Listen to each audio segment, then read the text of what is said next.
जय हिंद साथियों, आप सभी का स्वर्णांक कैरियर इंस्टीट्यूट के इस मंच पर हार्दिक अभिनंदन है।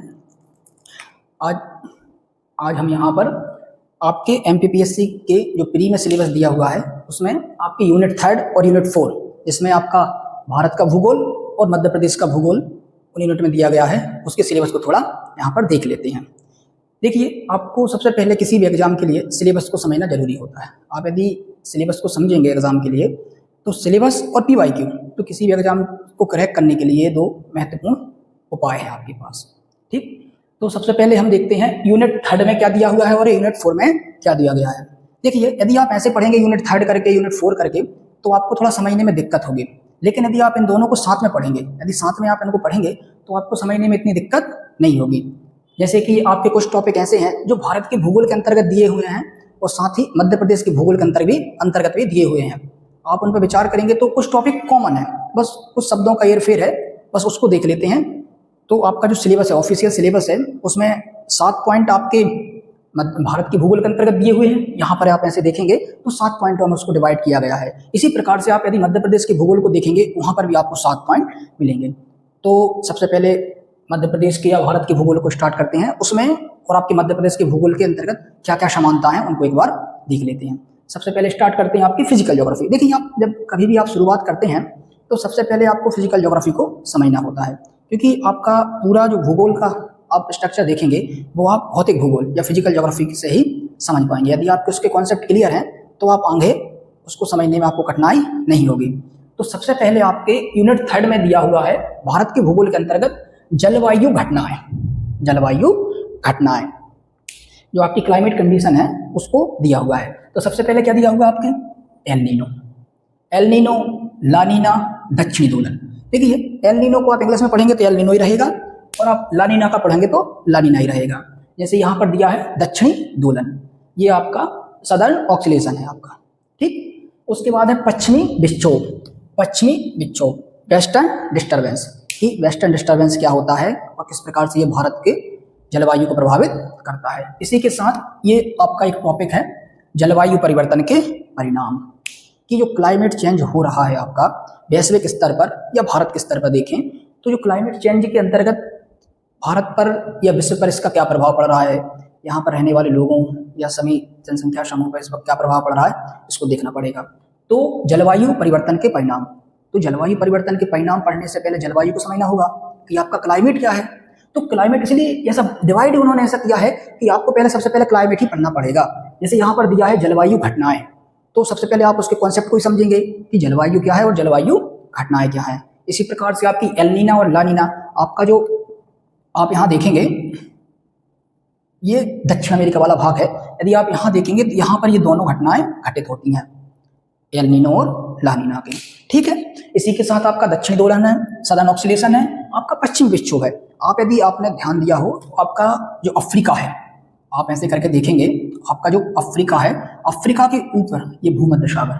ठीक है, भूमध्य सागर के यहाँ से जब आपका चक्रवातों में जो परिवर्तन होता है तो उसी से आपके वेस्टर्न डिस्टर्बेंस की उत्पत्ति होती है, और जो वेस्टर्न डिस्टर्बेंस है आपके पूरब की ओर आता है जो भारत के मौसम को प्रभावित करता है, तो उसको भी आपको समझना है। इसी के साथ साथ जलवायु परिवर्तन, आजकल आप देख रहे हैं जलवायु परिवर्तन के कारण टेम्परेचर का बढ़ना, उसके बाद आपके समुद्री जल स्तर का बढ़ना, और बहुत सी ऐसी घटनाएं हैं जो मानव जीवन को प्रभावित कर रही हैं। मानव जीवन के साथ साथ समस्त जीव जंतु जो भी यहाँ पर हैं सभी को प्रभावित कर रही हैं। तो सबसे पहला आपका क्या हो गया? जलवायु घटनाएं, जो आपके पहले पॉइंट के अंतर्गत दी हुई है।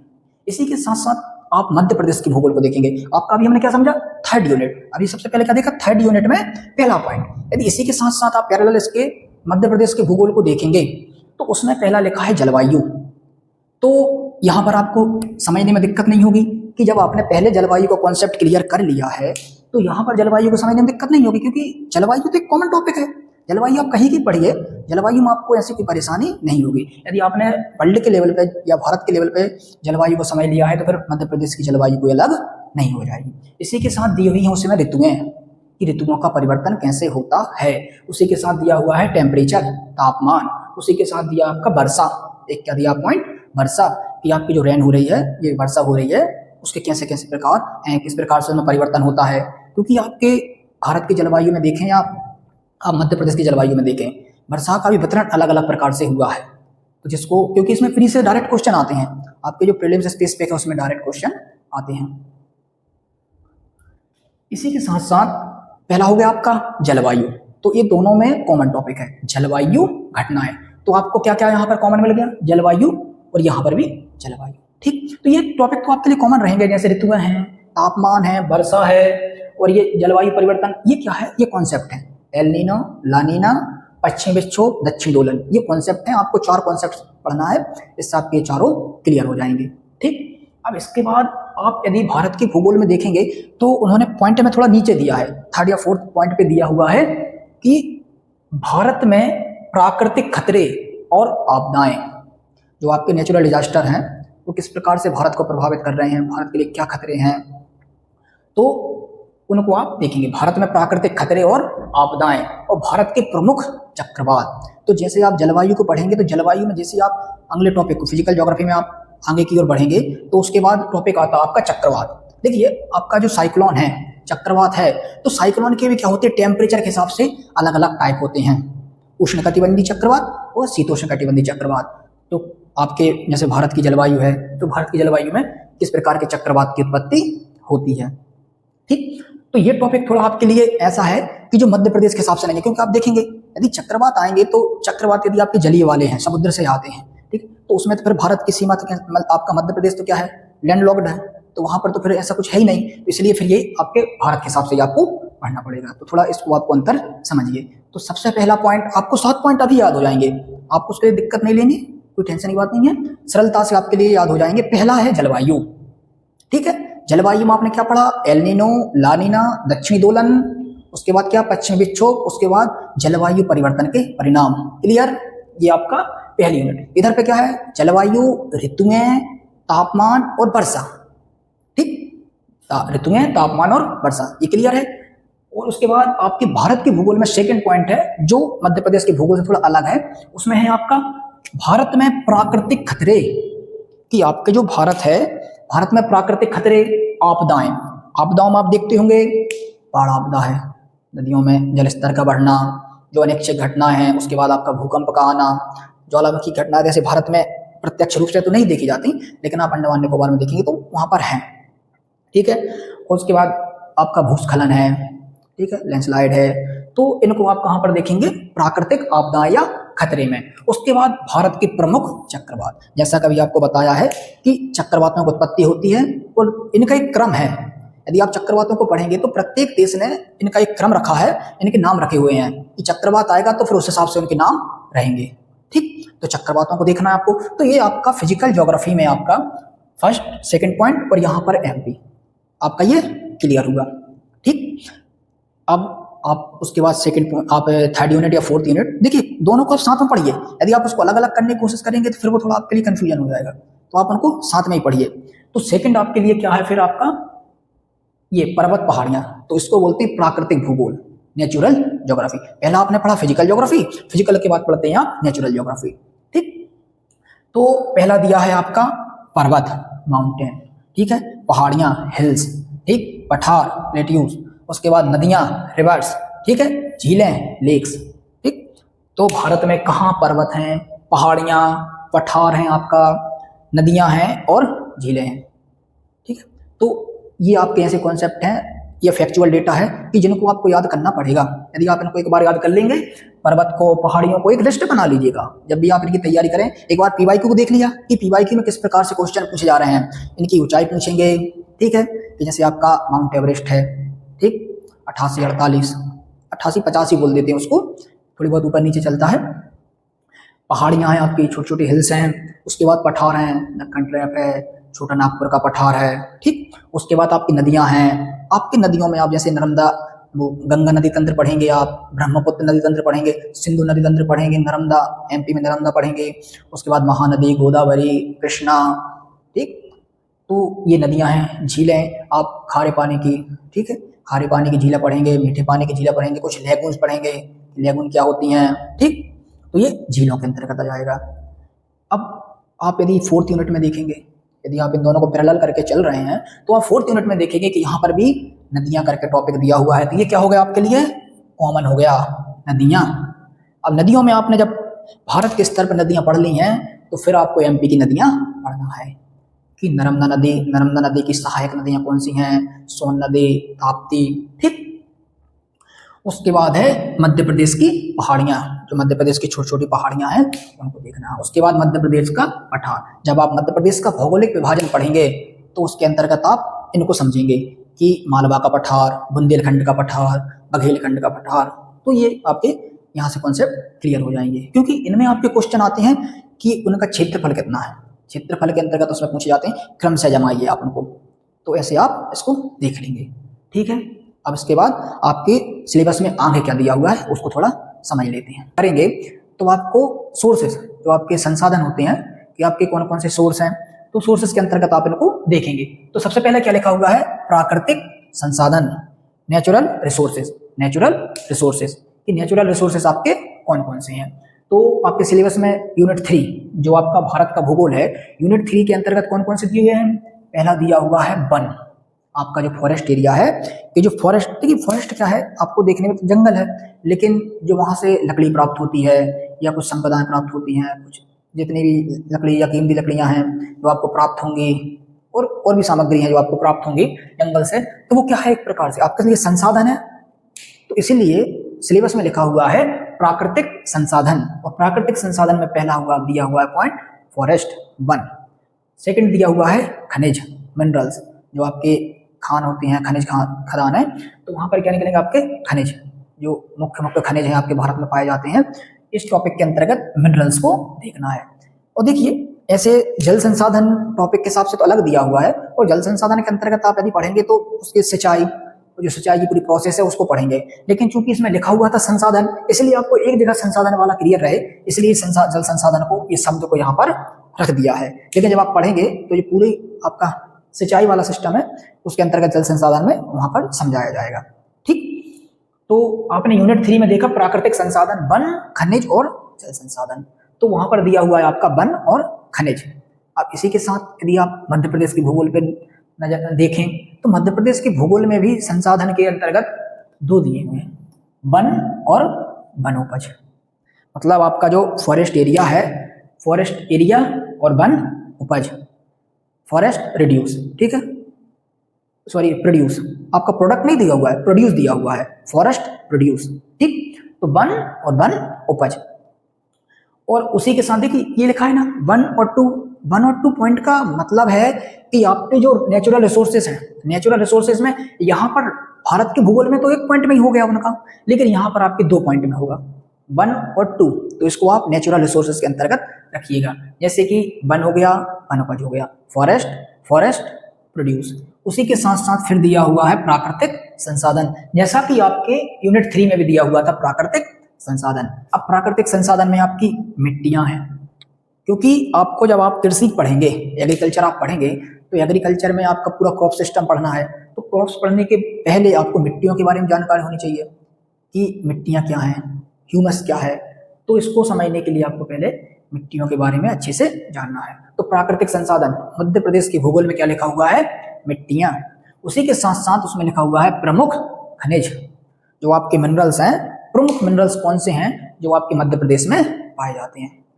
तो प्रमुख खनिज संसाधन, और ये जल संसाधन जैसा कि आपको पहले ही बता दिया गया है, जल संसाधन को आपको सिंचाई के अंतर्गत कवर करना है, ठीक।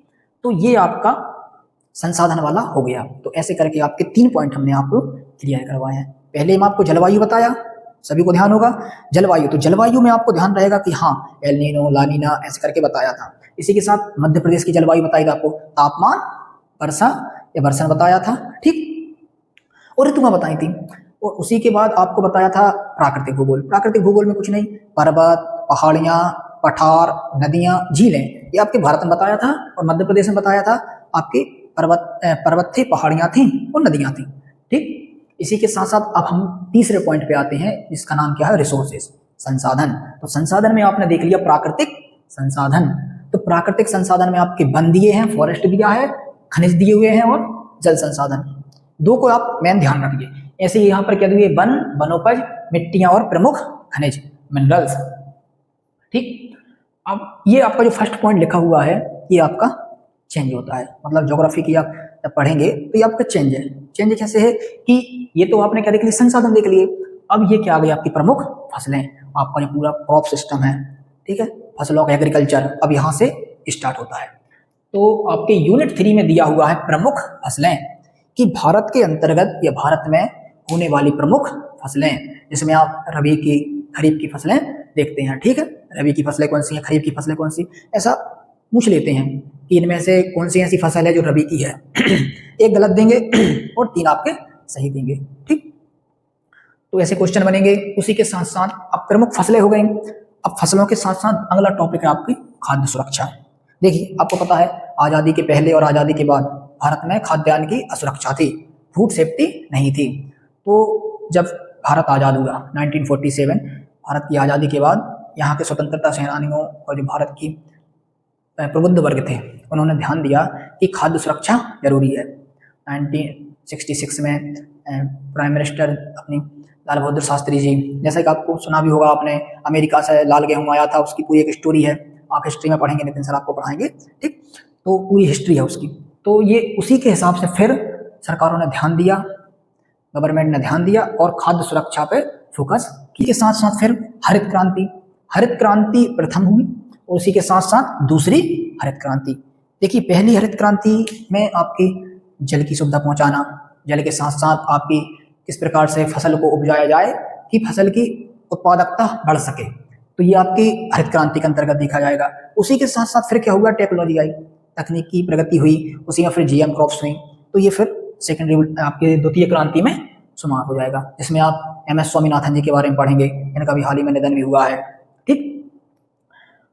अब आपने ये देख लिया भारत में प्रमुख फसलें, खाद्य सुरक्षा, ठीक, हरित क्रांति प्रथम और हरित क्रांति द्वितीय क्या है, उसकी रणनीतियां क्या थी, ठीक। अब इसी के साथ साथ आप यदि यूनिट 4 पे विचार करेंगे, यूनिट 4 मध्य प्रदेश का भूगोल, जिसमें भी सेम आप यदि देखेंगे, दोनों को यदि पैरेलल करके देखेंगे तो ये कॉमन है, इसमें भी दिया हुआ है प्रमुख फसलें। यदि आपने यहाँ पर फसलों वाले कॉन्सेप्ट को यदि आपने भारत के अंतर्गत समझ लिया है तो आपको यहाँ पर दिक्कत नहीं होगी, मध्य प्रदेश के अंतर्गत दिक्कत नहीं होगी। इसी के साथ साथ फिर क्या दिया हुआ है, सिंचाई और सिंचाई परियोजनाएं, ठीक है, नर्मदा नदी पर है, आपने सुना होगा नदी जोड़ो परियोजना, ठीक है, रिवर लिंकिंग प्रोजेक्ट चल रहे हैं, जैसे कि उनको आप इसके अंतर्गत देखेंगे कि रिवर को क्या किया जा रहा है, लिंक किया जा रहा है एक दूसरे से, जिसकी जल की आपूर्ति बनी रहे, ठीक। तो ये क्या हुआ आपका प्रमुख फसलें, खाद्य सुरक्षा, हरित क्रांति, ये आपका एक टॉपिक ही मान लीजिए आप इसको। इसलिए हमने क्या लिखा, एक पॉइंट यहाँ पर, एक पॉइंट यहाँ पर, पहले में भी एक पॉइंट, यहाँ पर भी, ये आपका टॉपिक अलग हो गया, ठीक। अब इसी के साथ साथ अगला आपके जो यूनिट 3 है और यूनिट 4 है, इसमें ये टॉपिक आपका दोनों में सेम है। यदि आप दोनों के सिलेबस को देखेंगे, यूनिट 3 और यूनिट 4 प्रीलिम्स के सिलेबस को, तो ये तो एज इट इज बिल्कुल शब्दशः एक जैसा लिखा हुआ है। ऊर्जा के पारंपरिक और गैर पारंपरिक सोर्स, ठीक, ऊर्जा के पारंपरिक और गैर पारंपरिक सोर्स, ठीक, conventional and non conventional sources of energy, ठीक है। तो इस पॉइंट की दिक्कत है नहीं कि आपने नेचुरल गैसेस हो गया, ऑयल हो गया, ठीक, तो आपके जो पारंपरिक सोर्स हैं, फिर उसके बाद अब क्या हो रहा है, आपकी रिन्यूएबल एनर्जी आ गई है, तो ये फिर क्या हो गया, गैर पारंपरिक सोर्स, तो पहले परंपरा में नहीं थे, लेकिन अब धीरे धीरे नई तकनीक के साथ साथ इजाद किए जा रहे हैं, ठीक है साथियों। अब इसके साथ साथ एक दो टॉपिक और हैं, इसके साथ आपका सिलेबस हो जाएगा, ठीक। अब इसके साथ साथ ये वाला टॉपिक है, इसको आप ज्योग्राफी के अंतर्गत पढ़ते हैं, ह्यूमन ज्योग्राफी, मानव भूगोल। मानव भूगोल में लास्ट में इसलिए बताया जा रहा है क्योंकि आप इसको लास्ट में ही पढ़ते हैं, थोड़ा ये मेंस के टॉपिक से रिलेट करेगा।